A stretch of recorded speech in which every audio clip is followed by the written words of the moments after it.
like my mindset is to get my glove out.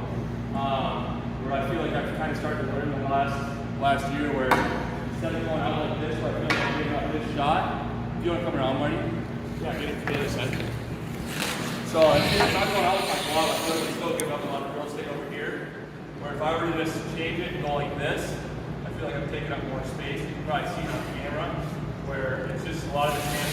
I feel like a lot of times we're wired to think like get that hand out when you're in trouble, but I think still you got to think what's going to take up the most space. And for me, like going like this instead of like this, I mean this is the play for sure. I think because you're moving, you're able to your hands there, your body's moving there.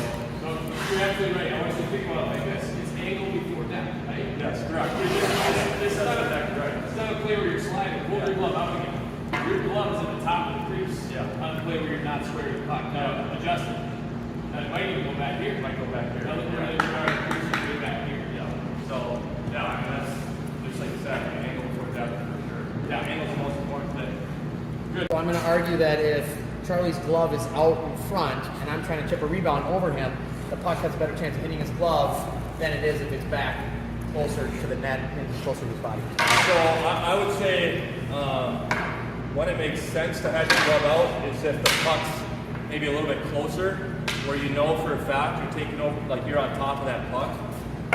If you're chipping a puck from here, you even said chipping, you know, you can honestly, if you got good enough hands, if you're here and you're chipping a puck, I mean, you're still able to throw a wing or throw an elbow or whatever. Where if you're like this, it's just still not, it's not good enough because you're still giving up too much net on this side. Yeah, you can get lucky, you can shoot it back into me.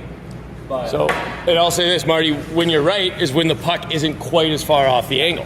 yeah. So if that puck is at this angle, and I'll get it from puck's eye view. Now, Charlie, stick your glove out at it, okay? But if it's at this angle, now your glove has to come back, Yeah, now your glove has to come back. right? It has to be that certain angle. Yeah. You know, if you think about the actual geometry, if we're at like 10 degrees off angle, Yeah. glove out is a big deal. Yeah. But if you're at 25, 30 degrees off angle, Yeah. you better be reaching back towards the post. And a lot of it's instincts too, like you're kind of taught to get your hand out.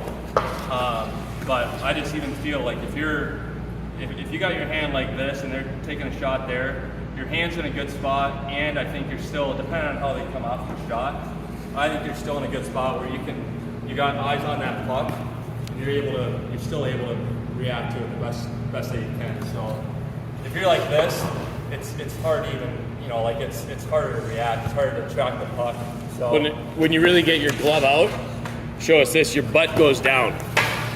And now your body's not as big too. So there's all sorts of factors that weigh in. Yeah.